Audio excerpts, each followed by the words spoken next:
मुमताज़ भाई, क्यों आप लोग यहाँ आए थे और अभी लगता क्या है कि कितनी ज़रूरत है मरम्मत की? देखिए, हमारे साथ इस वक्त हमारे MIM के जनरल सेक्रेटरी, MIM दिल्ली के जनरल सेक्रेटरी हैं और हमारे और कई ये पदाधिकारी हैं, राजीव साहब हैं और राजीव रियाज साहब और तमाम हमारे लोग हैं। असल में हम लोग जब कल तूफ़ान आया और बारिश बड़ी शदीद, तो ये गुंबद आप देख रहे हैं, गुंबद का जो कलश है वो गिर गया और ये तो गिरा ही है, लेकिन अगर आप देखेंगे तो अंदर से अभी हमने जा कर के देखा है, टुकड़े जो संगमरमर के हैं और पत्थर के हैं वो टूट टूट के गिर रहे हैं। तो अगर इसकी मरम्मत फ़ौरी तौर पर न की गई, और शाही इमाम सैयद अहमद बुखारी साहब ने बहुत ही मुअद्दबाना गुजारिश की है सरकार से, केंद्र सरकार से भी और दिल्ली सरकार से भी, और ASI जो है उसको भी लिखा है, लेकिन जाहिर है कि जब तक ऊपर से, और आज भी जो इमाम साहब ने लिखा ये ख़त उनको ASI को और इत्तला दी है उनको कि दो जो कलश के 2 हिस्से गिर गए हैं, 3 हिस्से में था और एक हिस्सा ये आप देख सकते हैं कि वो हिस्सा जो है इस वक्त अटका हुआ है। अगर वो गिरा तो और कई चीज़ों को डैमेज करेगा, तो फ़ौरी तौर पर शाही इमाम ने ये गुजारिश की है कि फ़ौरी तौर पर इसको बना दिया जाए, इसको रोक लिया जाए और इसकी मरम्मत कर दी जाए। तो मुझे लग रहा है कि ASI को चाहिए कि वो फ़ौरी तौर पर इस पर कदम उठाए और दिल्ली सरकार हो, केंद्र सरकार हो या जो भी लोग हैं, बहुत ज़रूरी है, क्योंकि ये जो शाही जामा मस्जिद है ये हिंदुस्तान का ताज है, हिंदुस्तान की आबरू है। आप देखिए कि दुनिया से कोई भी आता है सरबराह, वो उसकी कोशिश होती है कि वो जामा मस्जिद आए और यहाँ देखे। तो इसलिए मुझे लग रहा है कि ये एक बड़ी धरोहर है ये हमारी, तो इसको बचाना जो है हम सब की जिम्मेदारी, चाहे जो।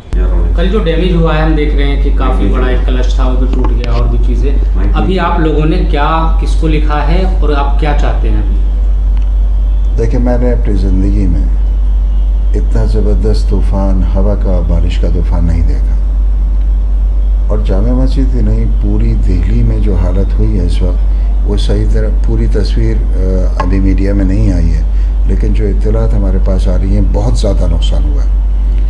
रहा जामा मस्जिद का सवाल, 1656 में जामा मस्जिद बनकर तैयार हुई और इस गुंबद के ऊपर जो आप देख रहे हैं, जिसको ASI की ज़बान में कलश कहते हैं, कलश और कलश में फ़र्क है, ये इसको कहते हैं KALS कलश।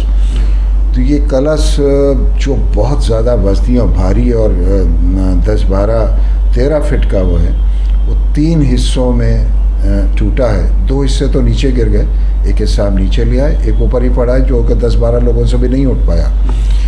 तीसरा जो बहुत वज़नी है और देखने में छोटा मालूम हो रहा है, लेकिन उसका जो डाया है बहुत बड़ा है, वो अब भी वहाँ पर अटका हुआ है।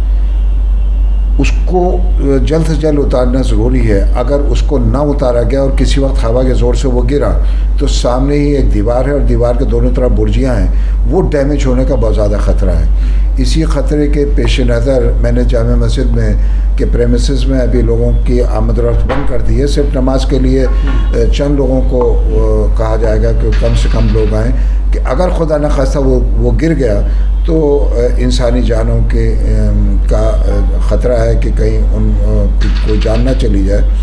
तो ASI को मैंने आज ख़त लिखा है, डायरेक्टर जनरल ASI को, कि वो फ़ौरी तौर से इसको उतारने का काम करें और एहतियात के साथ मरम्मत करके इसको दोबारा लगा दें, क्योंकि इसके जो एक्सपर्ट हैं और इमारत जो आसार कदीमा हैं उनके जो एक्सपर्ट हैं वो ASI के पास हैं, हमारे पास नहीं है।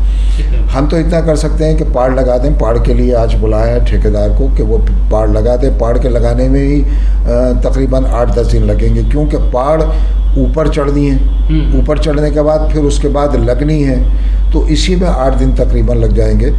तो 12 पाड़ का इंतज़ाम हम कर सकते हैं, लेकिन उतारने का अगर ASI कर दे तो बहुत अच्छा है। अगर नहीं कर सकते तो बहरहाल हमें इंतज़ाम करना पड़ेगा, कहीं से भी करना पड़े उसको हम उतारेंगे, ताकि आगे मज़ीद किसी नुकसान को रोका जा सके। पहुँचे हैं, क्या कुछ वजह थी जिसकी वजह से आप यहाँ पर आए हैं, और क्या कुछ इमाम साहब से बात करके आपने कहा है? कल एक ज़बरदस्त तूफ़ान जो आया है उसकी वजह से मस्जिद की जो है वो गुंबद जो है वो गिर गई है, वो आप देख रहे हैं ऊपर के वो लटक गई है।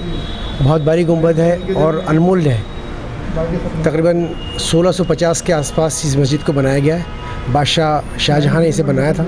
आज 400 साल के बाद भी इसकी हालत जो है वो जर्जर हो गई है। तो इस वक्त बहुत सख्त ज़रूरत है कि इसकी मरम्मत की बहुत सख्त ज़रूरत है। अलबत्ता उन्होंने कई बार डीएम साहब को और एएसआई को, डिपार्टमेंट को भी लिखकर भेजा है, लेकिन अब तक उस पर कोई एक्शन नहीं लिया गया है।